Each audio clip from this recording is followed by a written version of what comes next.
Servus und willkommen im Bierclub. Diese Woche gibt's ein Lager aus München. I'm Luke, this is Beer Jack, and we're drinking a pretty new beer from an extremely old brewery. So of course this is a beer from Hofbräuhaus. And it's the Helles Lager, which they first brewed about 9 years ago to celebrate and commemorate 500 years of the Reinheitsgebot, or the Bavarian purity laws, which meant that beer could only be brewed with a certain amount of ingredients, which were yeast, although they didn't know that existed, water, malt, and hops. But going back to the beginnings of Hofbräu, that all started, as it says on the can, in 1589 with Duke Wilhelm V, who had a monopoly over brewing certain kinds of beer. So in those days, Bavaria was a nation state, a duchy, a kingdom. So Germany's a pretty new country. Like many countries in Europe are. Italy also is very new. So Munich was a very, very powerful place. And breweries had to be granted a license to make beer, the Braurechts, the brewing rights. And even when things expanded and other private individuals were allowed to make beer, there were still certain beer styles that only dukes and only certain people were allowed to brew, just to ensure that there was always going to be a guaranteed income for these landed wealthy. And a lot of the income went to the government. So very, very important way to fill the government coffers for the many wars that they were having over the centuries. So those beer styles were wheat beer, of course. For centuries, only dukes were allowed to brew beer with wheat. And that was the reason given, was that wheat can also be used for bread, and the government didn't want it to be wasted and being used in beer when you could use barley to make beer. So only the obviously the very, very top class people had the sort of judgment to determine whether they should be using wheat to make beer or bread.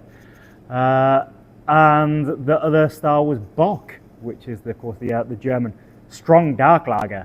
I'm not sure what the reasons given for that were. Maybe just because it's really high ABV, and similarly in a way that many nanny states control the way that the populace act these days. So given the control of these stronger lagers to the dukes, perhaps that meant that they would curtail and control responsible drinking.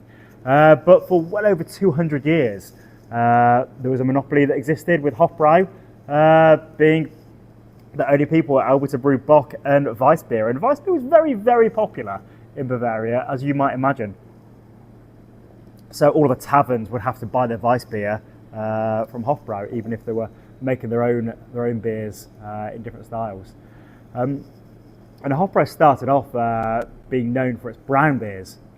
It was, if you look at the early documents, it talks about it being a brown beer brewery, which obviously they're way more famous for their light and pale beers these days.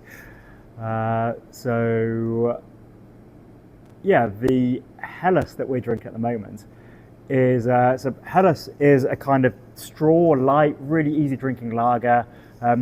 It's generally softer than something like a Pilsner, which might have more of a crispness, more of a hot bite. Helles are generally smoother, easier going.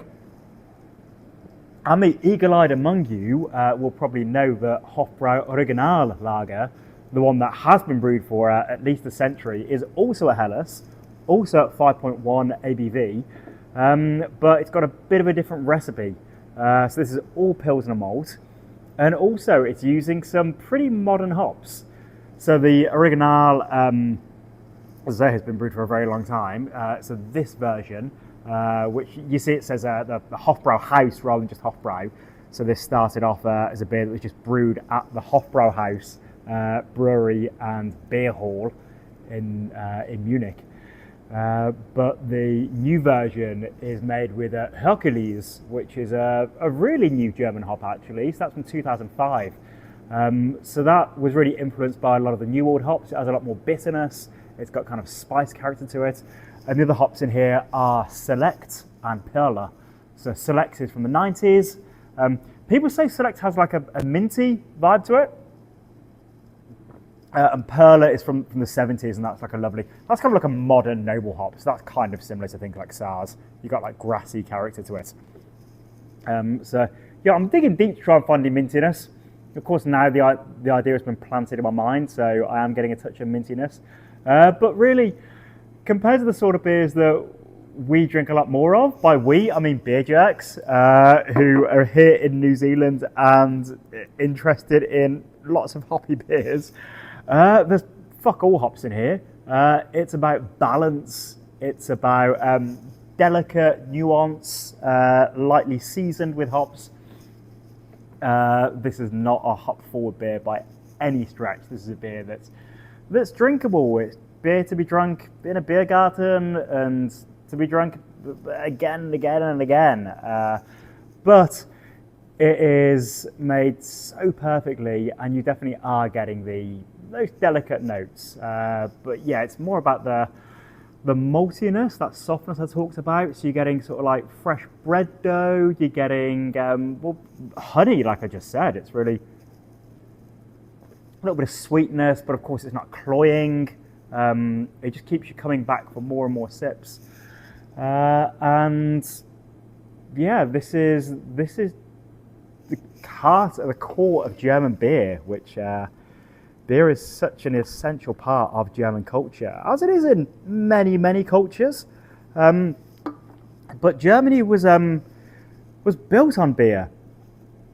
So before, when I was talking about these breweries and the amount of dues that they paid to their local governments, during the 30 Years' War, 50% of the state coffers came from brewery revenue, which is pretty incredible to think about. Imagine here in New Zealand today that 50% of taxes came from beer. And it's not as though it was like in New Zealand and Australia. A glass of beer didn't cost $15. It was just simply that people drank so much of the stuff. It didn't need to be taxed gigantically and blown out of all proportion. It just was absolutely a huge, huge part of life. So yeah, this beer is political. It's a story of the upper class, of government, of wars, and I think it's the 1850s. The Holy Roman Empire came to an end eventually, and Hofbräuhaus became state-owned, and it is state-owned to this day. So yeah, it's a huge, very profitable brewery, and the money goes to the government of Bavaria and the people of Bavaria. So I don't know if you've been to Munich and Bavaria, but it's a pretty nice place. So hopefully we're doing our little bit towards upkeeping the trams and the hospitals and the schools in Bavaria by swigging this Helles today.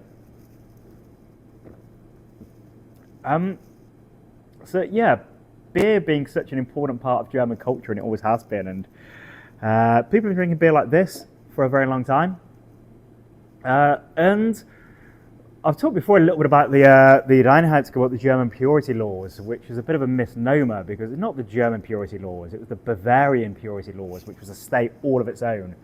And that's the reason why you have different weird and wonderful styles in other parts of Germany, because this law came into place hundreds of years before Germany became a country.